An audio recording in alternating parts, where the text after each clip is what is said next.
I wanted to talk to you today about some compositional decisions that you will be making in your pieces and using my children's art as examples of things to think about. So these are two football drawings. The one on the left is done by Griffin Benepe, who's 4, and the one on the right is done by Cooper Benepe, 4.5, and the one on the right is by Cooper Benepe, who is 7.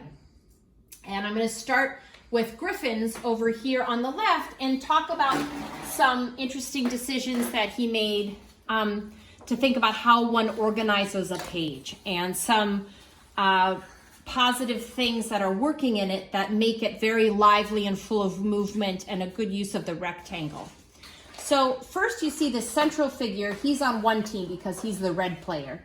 And he's got these very long legs, and scale-wise, he's quite large and little feet with cleats.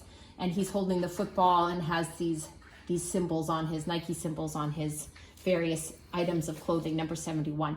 And what he's doing is, by making him red, different from the other green and blue figures, is he's getting emphasis. So he's not only the largest figure and fairly central, but he is also creating an organizational principle of emphasis because everything else is working around that main figure. But at the same time, he didn't completely center him and put him in the complete center and leave an equal amount of space around him. He kept it very lively by first giving him some energy of direction. So he's not straight, but he's veering off to the right. He also is creating this wonderful movement with the legs, which is surprising. Now, some of these figures, the way that he's drawn them creates a lot of movement. So this figure here, with his legs swirling this way and going off the page, creates this kind of circular movement in this direction. And then when he puts these figures horizontal, they're also creating different kinds of direction in the piece. There's some very good examples here of visual tension of shape. And that's something very interesting for us to think about as artists. So you'll notice that this little football player is bumping up against our main red figure, but he's just touching it and then veering off, and his shape is in response to the shape of the red football player. So those two shapes are creating a visual tension. Same with the little bit of space he's created between this helmet and his body. They're just about to touch, and there's some tension there that makes it very interesting. You can see how this shape has been adjusted to his legs so that this helmet's getting kind of crushed and moved by the shape of this red. There's also this wonderful kind of the wiggly legs that go this way that's creating this wonderful sense of movement. Again, that repetitive kind of swish that he's using throughout the piece. There's also this interesting projectile of the football where he's using this mark that creates this kind of pathway. One of the things we want to think about is creating visual pathways for the viewers, ways for us to move around the whole page. He's also thinking about the edges. So you'll note this little funny little head that's coming off to the side, that this head is coming off to the side, but he's thinking about all 4 edges, maybe a little bit less on this corner, but at the same time, if you make everything too uniform with exact same amount of energy in every place, it would become more monotonous. So you do need to think about balancing areas of activity and areas of quiet. Scale change, which he's using quite a bit of, not only suggests space of a figure closer and a figure further away, but it creates variety and interest. And also just, I will add, he's working, of course, from his imagination and not from life. He's not drawing these football players all kind of swimming around in midair. So he has freedoms that will be different as we work from life.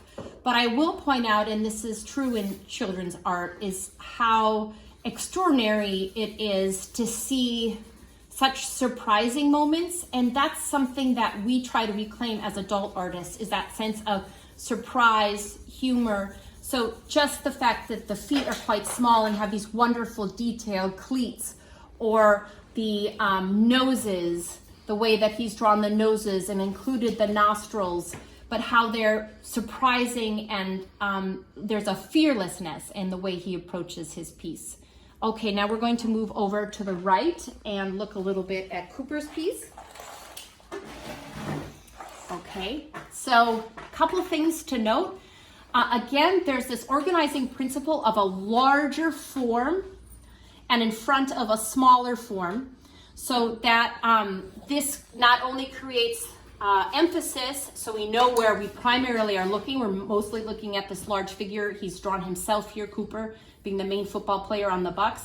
And he's got his little cheerleader, Go Bucks, in the back, that he's created a space. So by having the large figure to the small figure, he's creating the suggestion of space. But he's also creating this hierarchy by creating a large form.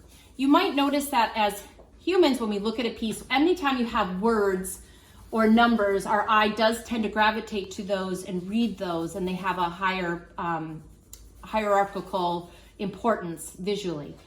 Again, there's this really nice play of large shapes to small shapes. So the wonderful big squarish shirt that he has against these small little rectangles of the cleats, that kind of change from big shape to small shape is very effective. And also that he's created movement in his figure. It is not a stationary, static, still middle figure, but he's actually going all the way off to the edge. He has this feeling of motion because he's careening this way, and he's really going all the way to the edges and thinking about his whole piece. He's not just having the figure and then neglecting the rest of it. So the grass he's carefully drawn all the way to the edges. Great, so those are some things to notice. And again, the wonderful thing about kids art, of course, is the unexpected way he's chosen to do the legs, with having this kind of big open shape here, and the attention to sort of detail combined with the large generalization. So like the tiny little nostril and the little detail of this chin strap versus the kind of large openness of a kind of a hand. So that play between small detail and large forms. Okay, those are just some things to think about as we make our pieces going forward. Thank you very much. Talk to you soon.